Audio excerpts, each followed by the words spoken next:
Hi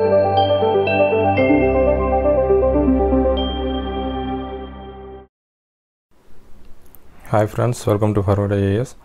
so டிஎன்பிஎஸ்லேருந்து ஒரு முக்கியமான அப்டேட் வந்து ட்விட்டரில் வந்து கொடுத்துருக்காங்க ஃப்ரெண்ட்ஸ். ஸோ என்னென்னு பார்த்தீங்க அப்படின்னா, ஸோ இப்போ நடந்து முடிஞ்சால் குரூப் 2 and 2A ப்ரிலிம்ஸ் இருக்குங்க இல்லையா. ஸோ ப்ரிலிம்ஸ்க்கான ரிசல்ட் வந்து இந்த இயர் டிசம்பர் மந்தில் வரும் அப்படின்னு சொல்லி டென்டேட்டிவாக கொடுத்துருக்காங்க, சரிங்களா.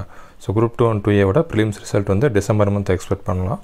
அதே மாதிரி மெயின்ஸ் எக்ஸாம், சரிங்களா, குரூப் 2 and 2Aவோட மெயின்ஸ் எக்ஸாம் வந்து டென்டேட்டிவாக வந்து பிப்ரவரி மாதம் வந்து வரும் அப்படின்ற மாதிரி சொல்லியிருக்காங்க, சரிங்களா. ரிசல்ட் வந்து ப்ரிலிம்ஸ் ரிசல்ட்டு டிசம்பர் மாதம் அண்ட் மெயின்ஸ் எக்ஸாம் பார்த்தீங்கன்னா நெக்ஸ்ட் இயர் பிப்ரவரி மந்த் அப்படின்னு சொல்லி கொடுத்துருக்காங்க. குரூப் 2 and 2A ப்ரிலிம்ஸ் வந்து நீங்கள் கான்ஃபிடென்ட்டாக நல்லா பண்ணியிருக்கீங்கன்னு நினச்சிங்க அப்படின்னா மெயின்ஸ் வந்து பிறந்தே ஸ்டார்ட் பண்ணிடுங்க. ஸோ ரிசல்ட் வர வரைக்கும் வெயிட் பண்ண வேணாம். ஏன்னா ரிசல்ட் வந்ததுக்கப்புறம் ப்ரிப்பேர் பண்ணணும்னு நினச்சிங்கன்னா கண்டிப்பாக அந்த பக்கம் பார்த்தீங்கன்னா உங்களுக்கு ஒரு ஜஸ்ட் ஒரு 1.5 months மேக்ஸிமம் 2 monthsக்குள்ளே தான் இருக்கும், சரிங்களா. ஸோ உங்களால் வந்து அப்போ வந்து ரிசல்ட் வந்ததுக்கப்புறம் வந்து உங்களால் வந்து எஃபிஷியண்ட்டாக ப்ரிப்பேர் பண்ண முடியாது.